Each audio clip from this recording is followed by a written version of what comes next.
Welcome back to Tools and Track. Remember this? It's been a couple of episodes probably for you guys, but for us, this has been a couple of months. This poor guy has sat and sat. Now there's a number of reasons for this, but the biggest one is, as you can see, the total lack of windscreen.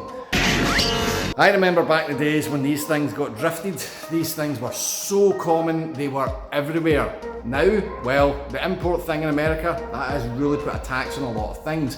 The biggest seems to have been windscreens.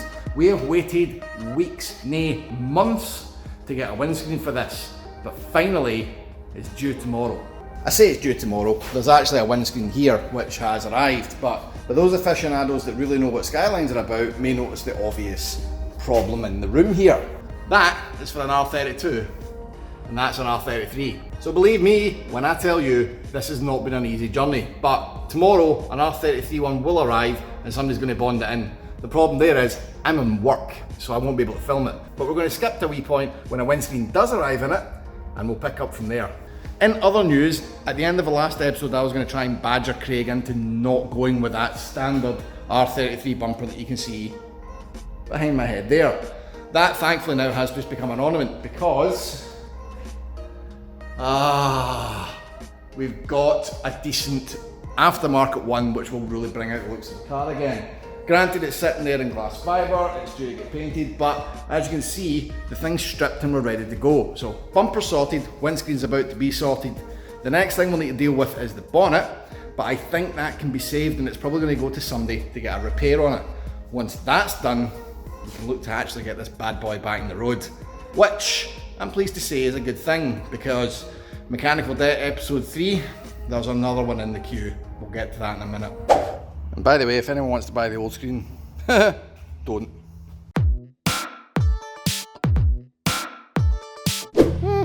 I mean, they were new, were they not? Oh yeah. Yeah, that's a good point, isn't it?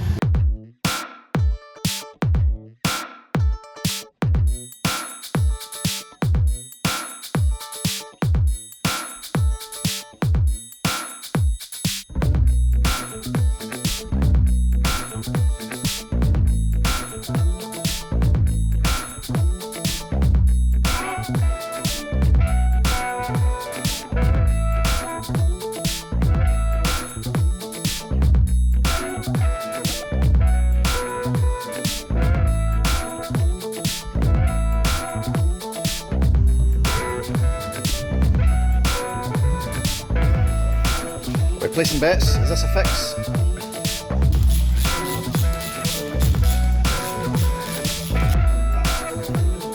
That's fine. Moment of truth.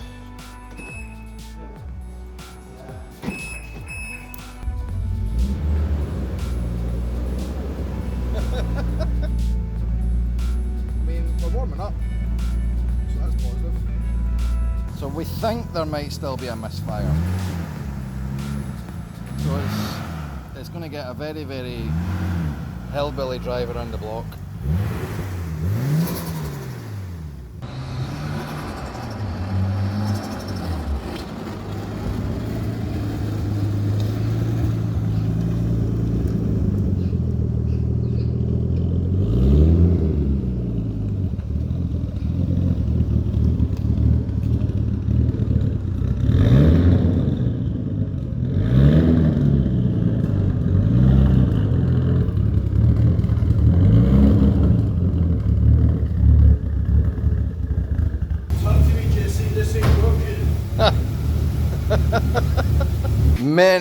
Many moons ago, yeah, before you could buy 35 quid's worth of OBD2 reader, this is how people talked to cars. OBD1.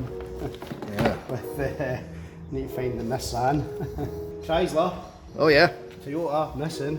Nissan is missing. Oh no, don't. I'm just about to run a diagnostic suite after I've just resistance checked this.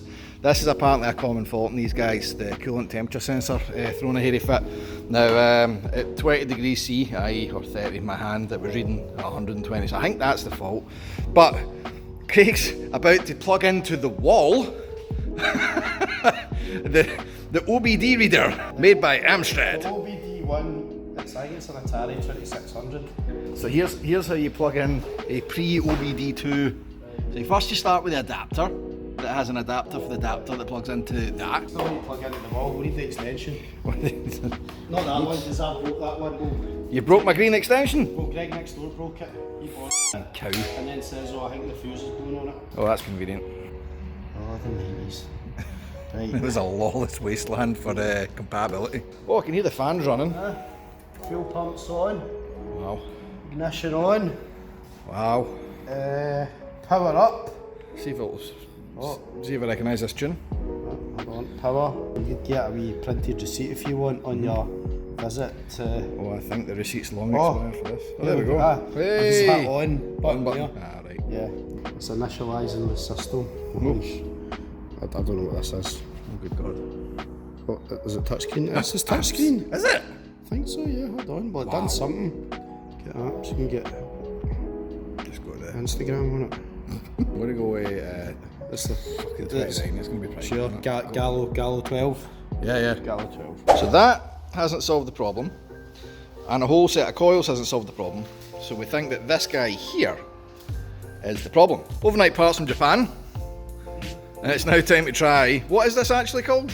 Igniter. An igniter. MR2's always found there were a problem in MR2's because they've got to make a contact. What we established by putting the OBD1 or OBD 0.5 in was that we had a MAF fault, but that was because I actually disconnected the MAF to see if it was going to limp. And we had the coolant temperature sensor as a fault. There are no other faults on this car, so by all accounts, the coils and everything else must be working or must not throw up a fault if they've got an issue. So really, this little guy that's also a known issue to fail is all we've really got left. If that's not it, we're going to drop another car on it.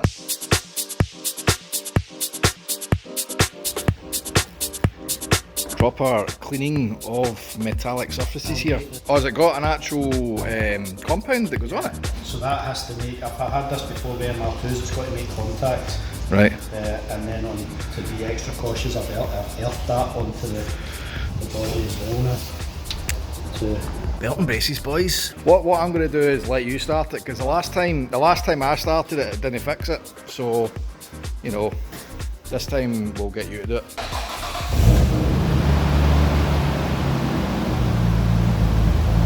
So she's still misfiring. Don't know why. I think the theory we have now is gapped plugs. So we're going to get into this at some point. However, we're going to put a pause on this now because remember at the start of the episode I said there's going to be another thing for us to deal with. It's just about to get dropped off outside now.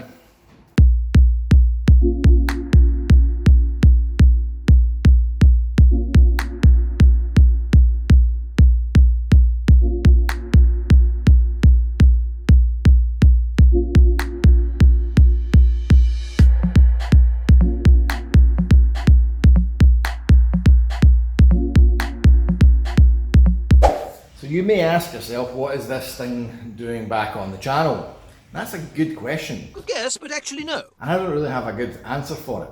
We did do almost 8 or 9 episodes fixing this thing. The long and the short is, it is not circulating coolant. Now I suspect this might be because of the water pump, and the only way to check that is to, once again, take the engine out. Now, before all the internet experts go try doing it in place, A, it's a V6, didn't normally come in this car.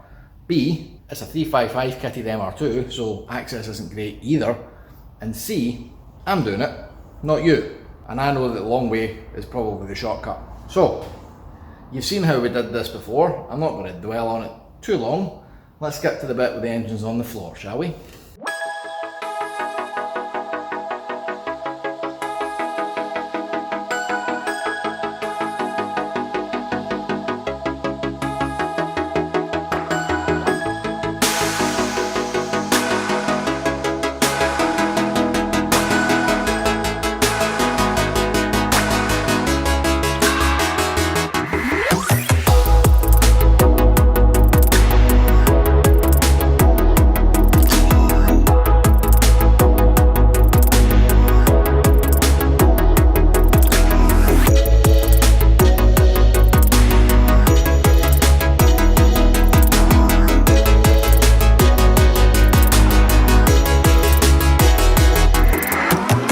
that is significantly easier a job when you're not doing it in Janny's floor.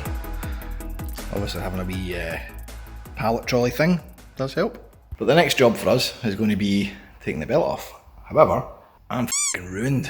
So between the Skyline and this, we've made a good start on both mechanical debt projects, shall we call it. So at this point, it's time for me to wrap up and have a shower.